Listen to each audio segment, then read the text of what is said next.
ምርጡና ተወዳጁ የብሔራዊ ቡድናችን በረኛ አቡበከር ከሰሞኑ ተንበርክኮ የታገቢኛለች ጥያቄ ለእጮኛው አቅርቧል። ይህንን በተመለከተ የምንላችሁ ነገር ይኖራል። ከዛ በፊት ግን አድማጭ ተመልካቾቻችን በሀገራችን በተለያዩ ክፍሎች የረሃብ ችግር እንደተፈጠረ ተመልክተናል።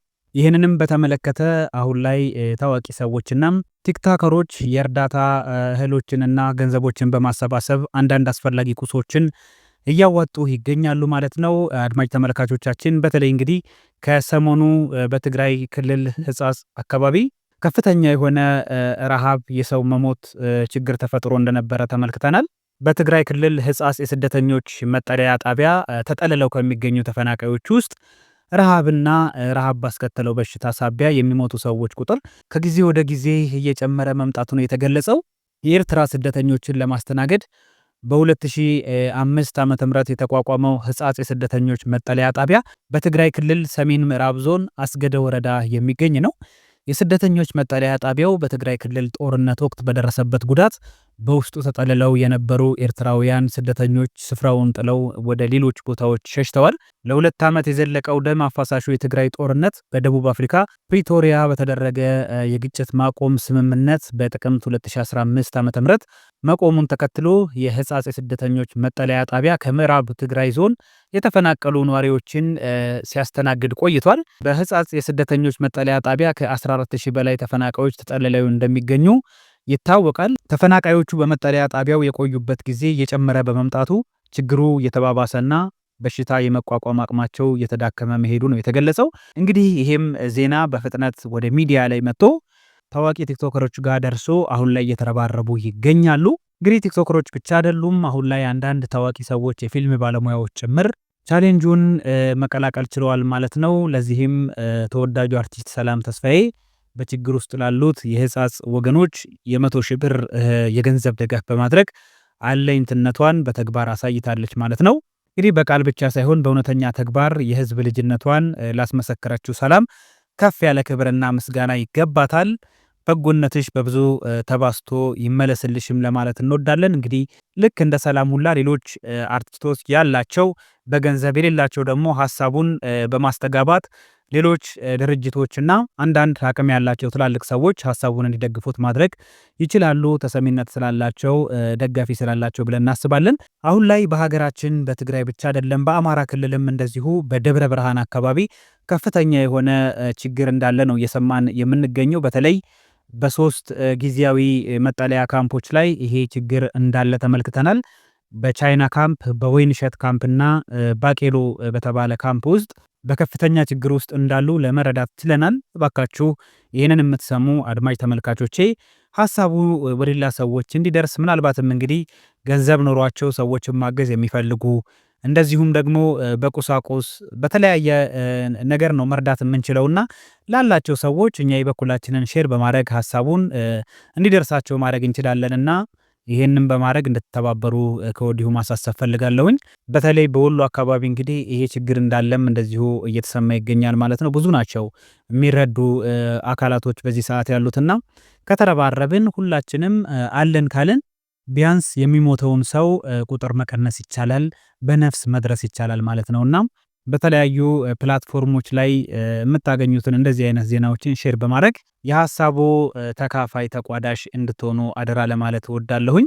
እንግዲህ ቀደም ብለን ወደ አነሳነው ሐሳብ ስንመለስ ምርጡ በረኛችን አቡበከር የቀለበት ፕሮግራሙን በሚያስቅ መንገድ ማለት ይቻላል እንግዲህ ለየት ባለ ሁኔታ ተንበርክኮ የስልክ ስጦታ ለባለቤቱ እያቀረበ ይገኛል። ይሄ ደግሞ ብዙዎችን እያነጋገረ ይገኛል ማለት ነው የአቡኪ ጉዳይ።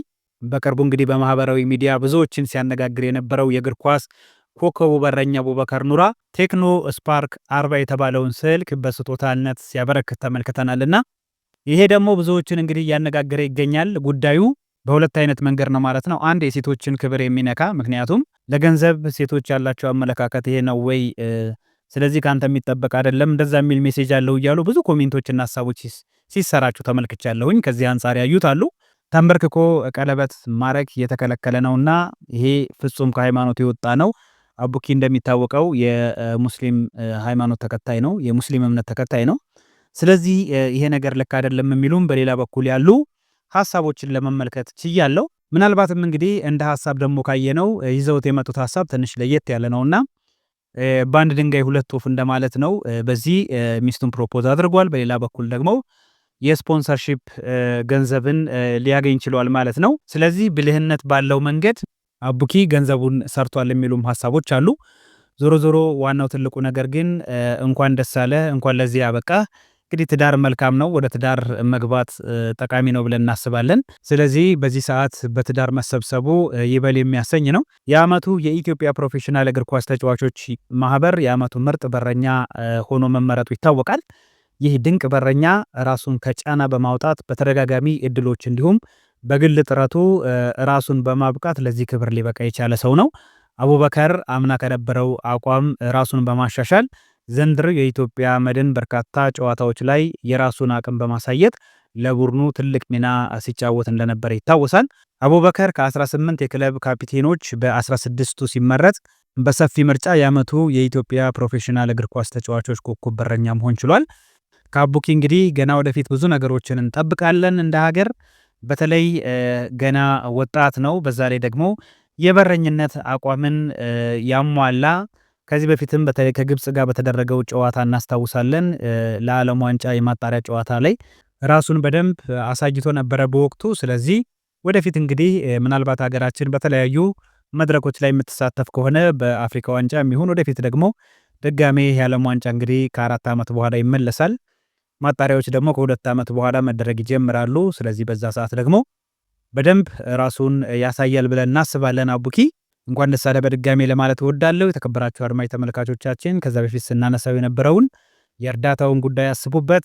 ዙሪያችሁን አካባቢያችሁን ተመልከቱ። በተለይ በዚህ በሀገር ውስጥ በኢትዮጵያ ያላችሁ አድማጭ ተመልካቾቼ ብዙ የሚረዱ ሰዎች የሚታገዙ ሰዎች አሉና ወደ ክፍለ ሀገር ወጣ ስንል የተለያዩ ጉዳቶችን ልንመለከት እንችላለን። ስለዚህ ሁላችሁም በያላችሁበት ለሰዎች መድረስ በአቅማችሁ እንግዲህ ለመርዳት ሞክሩ ለማለት ፈልጋለሁ።